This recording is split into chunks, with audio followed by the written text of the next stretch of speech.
Fala galera, beleza? Meu nome é Vinícius da Cal e no vídeo de hoje a gente vai dar continuidade na nossa série de React para iniciantes. E se você não assistiu o primeiro vídeo, pausa esse vídeo aqui, clica no link aí em cima, assiste o primeiro vídeo e depois volta aqui. Aí na descrição eu vou deixar o link do repositório desse projeto. É o mesmo link do nosso projeto que a gente parou no último vídeo, então se você já fez o primeiro projeto, é só dar continuidade de onde a gente parou. E para você não esquecer, já deixa um like aí pra gente nesse vídeo, porque o simples fato de você deixar um like ajuda a gente a levar esse conteúdo para mais pessoas. Já se inscreve no canal se você ainda não é inscrito, para você não perder nenhum conteúdo que a gente lançar por aqui. E no vídeo de hoje, a gente vai dividir em duas partes. A primeira, a gente vai pegar o código que a gente produziu no vídeo anterior e vai transformar aquela classe em uma função. E na segunda parte, a gente vai conversar sobre alguns conceitos que existem por trás do React. E sem mais delongas, vamos direto para o código.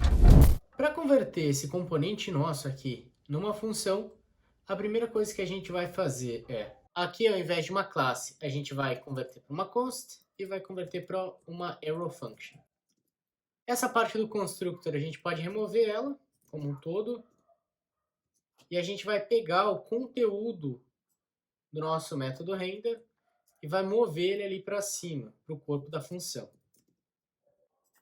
E aqui o Togo está reclamando, a gente tem que dar um const para ele, tem que definir uma const, porque antes ele era um método, uma classe. Aqui o que ele está meio apagado ali é porque ele não está sendo utilizado, é porque a gente está fazendo um this.toggle, é só a gente remover o this aqui. A primeira parte, então, está praticamente pronta. Está faltando ainda o state. Porque antes a gente tinha o state lá na classe, agora a gente precisa ter um state aqui. Como eu mencionei no vídeo anterior, antigamente as funções não tinham acesso, não tinham como ter um state dentro delas. Mas o pessoal do React pensou numa forma de trazer isso para dentro das funções e eles acabaram desenvolvendo os hooks. Os hooks são funções que, através deles, a gente consegue se conectar à API interna do React e acessar uma funcionalidade específica. Então a gente tem um hooks específico para, no caso, utilizar o state. E o nome dele é useState. Por padrão, todos os hooks vão iniciar o nome com use. Então se você for utilizar um hooks ou for criar o seu próprio hooks, sempre ele vai iniciar, ele deve iniciar com o nome use. E a forma como a gente vai utilizar ele aqui dentro da nossa função é a seguinte. Const.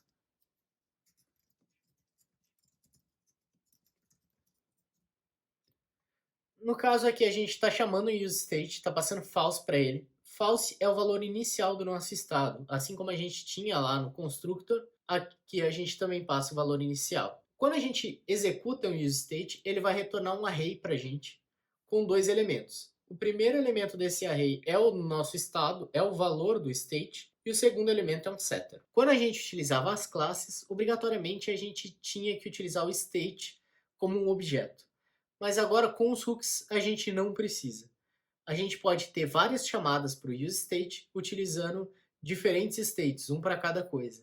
Então ele acabou eliminando a necessidade de você passar um objeto com várias keys. Agora você só chama o useState e já utiliza o valor literal que você deseja. Outra coisa que é interessante ressaltar é a nomenclatura que eu dei, no caso para o setter. Sempre o setter você pode aí definir ele como um set e o nome da variável do state. O que a gente tem que atualizar aqui agora é as referências para o showImage. Antes a gente estava tudo com o this.state.showImage.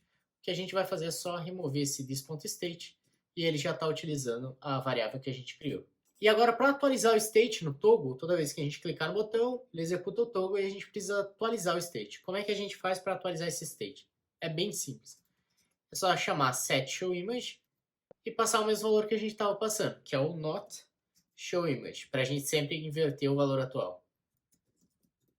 E terminou. É basicamente isso, não tem nada mais.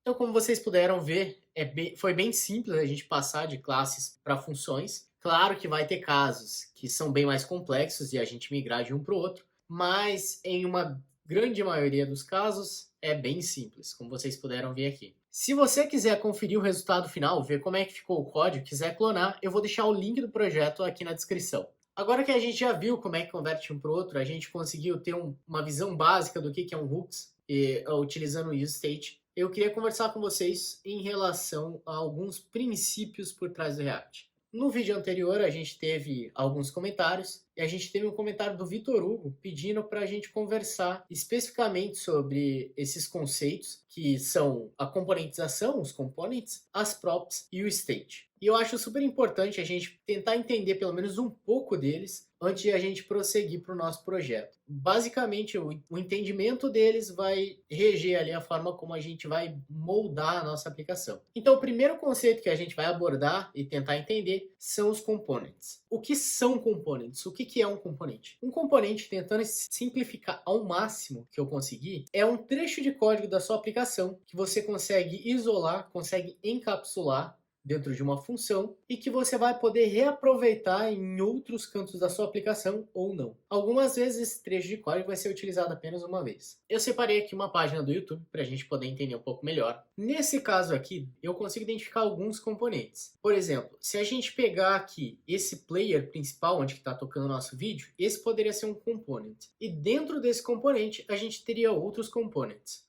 Como, por exemplo, um componente aqui para barra de controle, onde que a gente poderia nomear esse componente como player controller. Dentro desse player controller, a gente teria alguns componentes de botões aqui para poder dar um play, para poder prosseguir para o próximo vídeo. Um componente para controlar o áudio e para poder mostrar em qual minuto que a gente está do vídeo. Outro componente aqui de legendas, de configuração. Se a gente clicar aqui, a gente vê também que ele aparece um pop-up. Então, isso aqui tudo estaria dentro de um único componente que teria o ícone da configuração e junto com ele também teria esse comportamento de mostrar e esconder o pop-up. A gente teria outros componentes que seriam os vídeos relacionados e o componente que é o vídeo em si, que teria o título, teria um pedaço aqui, quantas visualizações teve, se ele é novo ou não, de qual canal que ele é. Teria um componente ao redor de todos os vídeos relacionados, que seria um componente pai, que seria responsável pela listagem desses vídeos. Se a gente descer aqui um pouco, tem aqui os componentes de like, esses outros componentes referente a View Analytics, editar o vídeo.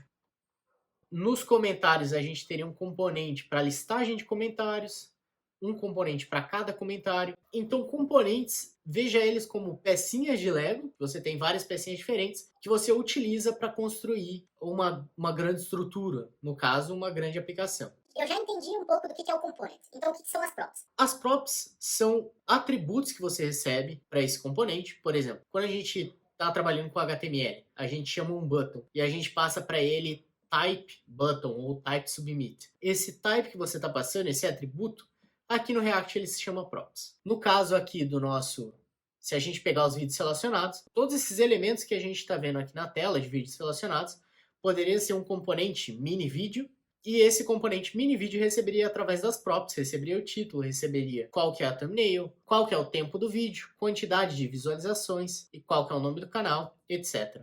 Então isso seria recebido através das props e tornaria o componente dinâmico. Então o jeito mais fácil de identificar props que teria no seu componente é identificar as partes que são dinâmicas dentro dele e que você receberia essas partes dinâmicas do elemento pai. Agora que a gente já viu um pouco do que é um component e do que são as props, a gente vai ver o que é um state. Um state é uma forma de você armazenar um valor dentro de um componente. Esse valor ele pode ser utilizado para renderizar alguma coisa na interface ou pode ser utilizado para passar informações para os filhos através das props. Se a gente pegar, por exemplo, esse caso aqui ainda dos vídeos relacionados, eu estou passando a informação para cada elemento vídeo, eu estou passando através das props. Mas o meu componente pai, que seria a listagem, ele poderia ter dentro do state dele, ele poderia armazenar essa informação referente a todos os vídeos. Ele guardaria a informação da nossa listagem realmente e passaria para os filhos através das props. Outro exemplo também de state seria, nesse caso aqui dos detalhes, se você abrir aqui, ele vai abrir um pop-up. Essa informação para dizer se o pop-up está aberto ou não, também seria um state. Da mesma maneira que a gente criou um state para falar se a gente estava mostrando ou não uma imagem. No começo agora pode parecer um pouco confuso qual que é a diferença entre props e state, onde é que eu guardo um e onde é que eu guardo o outro, quando que eu tenho que usar props, quando que eu tenho que utilizar o state. E eu sei que talvez seja confuso porque eu também tinha bastante essas dúvidas, mas isso é uma coisa que você vai aprendendo com o tempo, com a experiência, e é por isso que a gente vai implementar um projeto aqui do começo ao fim. E conforme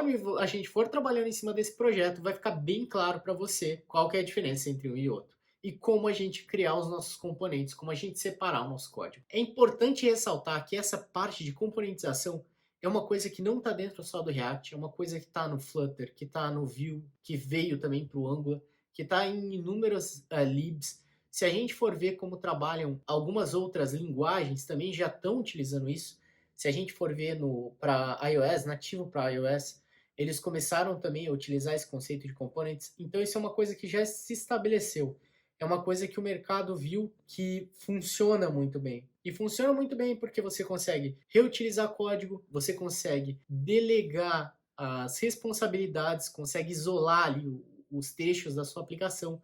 Então, sua aplicação fica bem fácil de dar manutenção, fica bem fácil de entender o que faz o quê. Então, assim, entender componentes independente da linguagem ou independente do framework que você vai utilizar é bem importante, é bem legal. É um conhecimento que você vai reaproveitar em qualquer lugar. O vídeo de hoje ele vai ser um pouco mais curto e essa é a intenção, até para o assunto não ficar muito maçante. E no próximo vídeo a gente vai de fato iniciar o nosso projeto. Mas é um projeto surpresa, então para você saber, você tem que assistir o próximo vídeo. E no último vídeo a gente recebeu bastante comentários, bastante feedbacks. Eu fiquei bem feliz. E eu convido você, se você tem algum feedback pra gente, tá gostando do vídeo, não tá gostando, acha que poderia melhorar alguma coisa, é só deixar pra gente aí que a gente vai estar olhando um por um. Se ficou alguma dúvida em relação ao projeto, ou você tem alguma coisa que você acha que seria importante a gente ensinar aqui, deixa aí nos comentários pra gente. Por hoje é só, eu espero que vocês tenham gostado e a gente se vê no próximo vídeo. Valeu!